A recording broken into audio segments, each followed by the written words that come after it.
बिस्मिल्लाहिर्रहमानिर्रहीम। अस्सलाम वालेकुम नाज़रीन, उम्मीद है सब खैरियत से होंगे। मैं आज आपके लिए लेके आई हूँ मज़ेदार और चटपटी सी करेले गोश्त की रेसिपी। आज हम करेले गोश्त बहुत ही मुनफरिद अंदाज़ में बनाएंगे, तो चलिए शुरू करते हैं। तो मैंने 350 ग्राम करेले लिए थे। इनको मैंने काट लिया, मैंने वॉश किए बगैर काटा था। फिर मैंने इनको नमक लगा के तकरीबन 2 घंटे के लिए रख दिया। तो उसके बाद मैंने इनको अच्छी तरह वॉश करके ड्राई कर लिया था।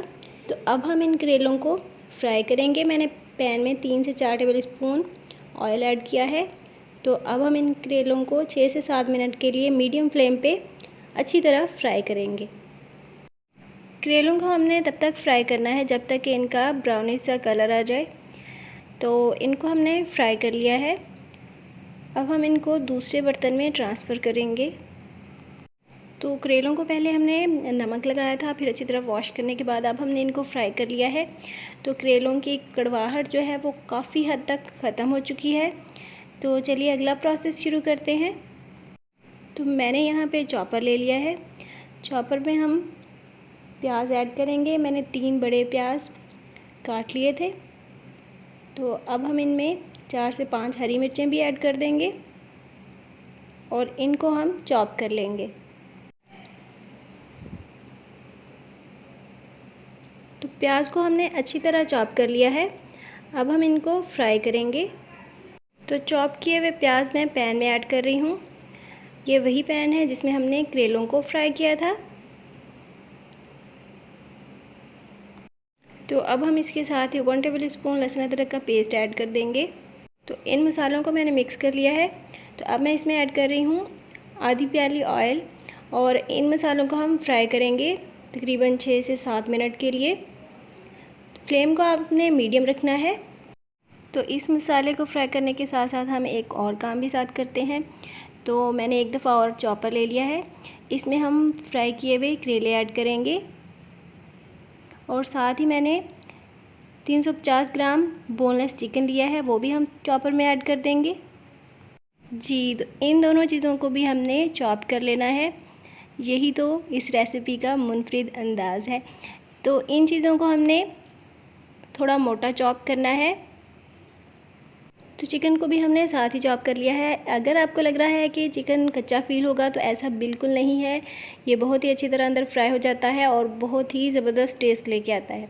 तो मसाला हमारा फ्राई हो चुका है।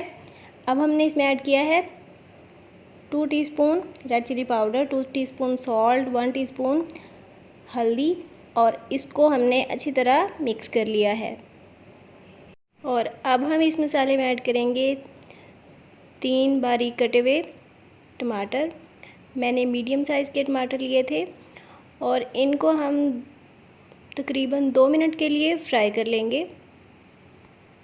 और अब मैं इसमें ऐड कर रही हूँ 1 इंच दालचीनी का टुकड़ा और 1 बड़ी इलायची। तो यहाँ पे मसाला हमारा रेडी हो चुका है। तो इसमें हम गरम मसाले साथ साथ ही ऐड करते जाएंगे। तो अब मैं इसमें ऐड कर रही हूँ 1 टीस्पून ज़ीरा पाउडर और साथ ही हम ऐड कर देंगे 1 टेबल स्पून धनिया पाउडर और इसमें मैं ऐड करूँगी साबुत ज़ीरा भी। तो मैंने ऐड किया है 1 टीस्पून साबुत ज़ीरा। तो इस मसाले को हम मिक्स कर लेंगे। और यहाँ पे नए नाज़रीन से गुजारिश है कि प्लीज़ मेरे चैनल को सब्सक्राइब करें और साथ लगे हुए बेल आइकन को प्रेस करें ताकि नई वीडियोज़ के नोटिफिकेशंस आपको मिलते रहें और मुझे हौसला।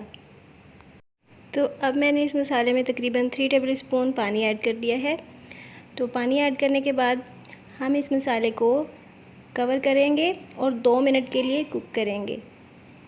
तो मसाले को हमने 2 मिनट के लिए लो फ्लेम पे कुक कर लिया है। तो बहुत ही अच्छा सा मसाला हमारा रेडी है।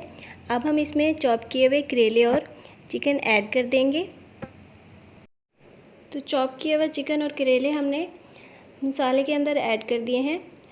तो इनको हम 9 से 10 मिनट के लिए अच्छी तरह फ्राई करेंगे जब तक कि ऑयल सेपरेट हो जाए।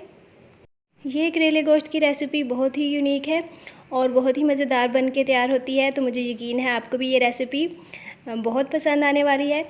तो इस मसाले को हमने फ्राई कर लिया है, ऑयल सेपरेट हो चुका है। तो अब मैंने इसमें ऐड किया है 1 टीस्पून गरम मसाला, तो गरम मसाले को हमने अच्छी तरह मिक्स कर लिया है। अब मैं आपको बताऊंगी कि इस रेसिपी में फ़ाइनल और लास्ट इंग्रेडिएंट कौन सा जाएगा जो कि इसमें बहुत ही क्रीमी टेस्ट लेके आएगा। तो वो है दूध। तो हम इसमें हाफ़ कप दूध ऐड करेंगे। तो हमने हाफ़ कप दूध ऐड कर दिया है। ये रेगुलर टी कप था, तो इस दूध को हमने अच्छी तरह मिक्स कर लिया है। तो मिक्स करने के बाद हमने इस क्रीमी से सालन को कवर करना है और 3 मिनट के लिए लो फ्लेम पे कुक करना है।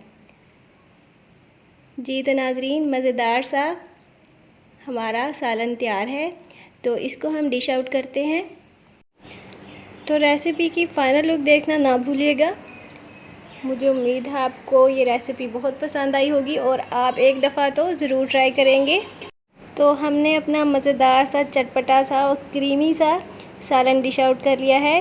तो ये देखने में भी बहुत ही अच्छा लग रहा है। तो मुझे तो देखते ही भूख फील हो रही है। तो मैं आपको ट्राई करके बताती हूँ कि ये कैसा बना है। तो आप भी ज़रूर ट्राई कीजिएगा और कमेंट सेक्शन में बताइएगा कि कैसा बना।